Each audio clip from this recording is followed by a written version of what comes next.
পলাতক আসামিরা জাতীয় সংসদ নির্বাচনে অংশ নিতে পারবেন না এমন বিধান যুক্ত করে নির্বাচন সংক্রান্ত আইন গণপ্রতিনিধিত্ব আদেশের সংশোধিত অধ্যাদেশের খসড়া অনুমোদন দিয়েছে অন্তর্বর্তী সরকারের উপদেষ্টা পরিষদ।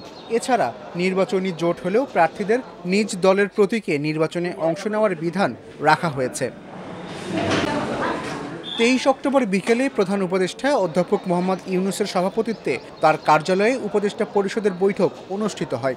পরে রাজধানীর ফরেন সার্ভিস একাডেমিতে সংবাদ সম্মেলনে উপদেষ্টা পরিষদের সিদ্ধান্তের কথা জানান আইন উপদেষ্টা অধ্যাপক আসিফ নজরুল।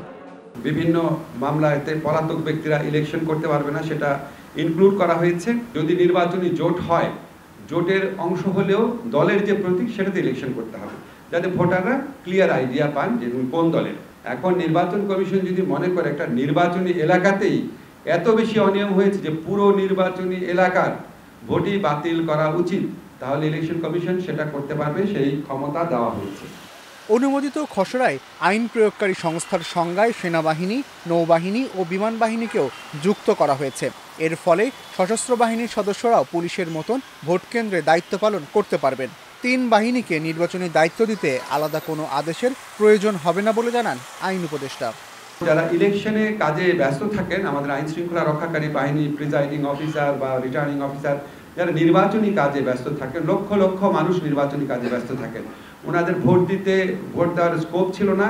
আমাদের বিধান করেছি যে পোস্টাল ব্যালটে ওনারা ভোট দিবেন। ভোট কাউন্টিং এর জায়গাতে মিডিয়ার প্রেজেন্স, মিডিয়া থাকতে পারবে, সেটার বিধান করা হয়েছে। আর যারা রাজনৈতিক দলকে টাকা পয়সা দিবেন, দান, অনুদান বা চাঁদা যে ভাবেই হোক না কেন, 50,000 টাকা বা তার বেশি হলে এটা ব্যাংকিং চ্যানেলের মাধ্যমে দিতে হবে।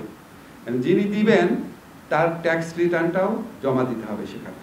ইলেকট্রনিক ভোটিং মেশিন ইভিএম ব্যবহার সম্পর্কিত বিধানগুলোকে বাতিল করা হয়েছে খসড়ায়। আসিফ নজরুল বলেন, যারা নির্বাচন করবেন তাদের দেশি বিদেশি আয় ও সম্পদের বিবরণ দিতে হবে। এছাড়া বাড়ানো হয়েছে প্রার্থীদের জামানতের পরিমাণও।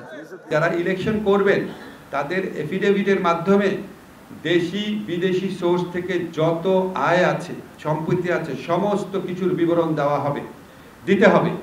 এবং এই সমস্ত কিছু আজকে আমাদের মাননীয় প্রধান উপদেষ্টা নির্দেশ দিয়েছেন, আমরা ওয়েবসাইটে পাবলিক করে দিব, সবাই জানবে। এদিকে গণপ্রতিনিধিত্ব আদেশের সংশোধিত অধ্যাদেশের খসড়ায় না ভোটের বিধান রাখার কথাও জানিয়েছেন আইন উপদেষ্টা। আপনাদের 2014 সালের ভুয়া ইলেকশনের স্মৃতি নিশ্চয় মনে আছে। 153টা না 54টা আসনে একজন প্রার্থী ছিল, সাধারণ নির্বাচন ছিল। এই ধরনের নির্বাচন যেন না হয়। একজন প্রার্থী থাকলে সেখানে যারা ভোটার আছে তারা না ভোট দিতে পারবে, যেই প্রার্থী পছন্দ না, তখন সেখানে আবার নির্বাচন হবে। এস আল আরেফিন, প্রথম আলো।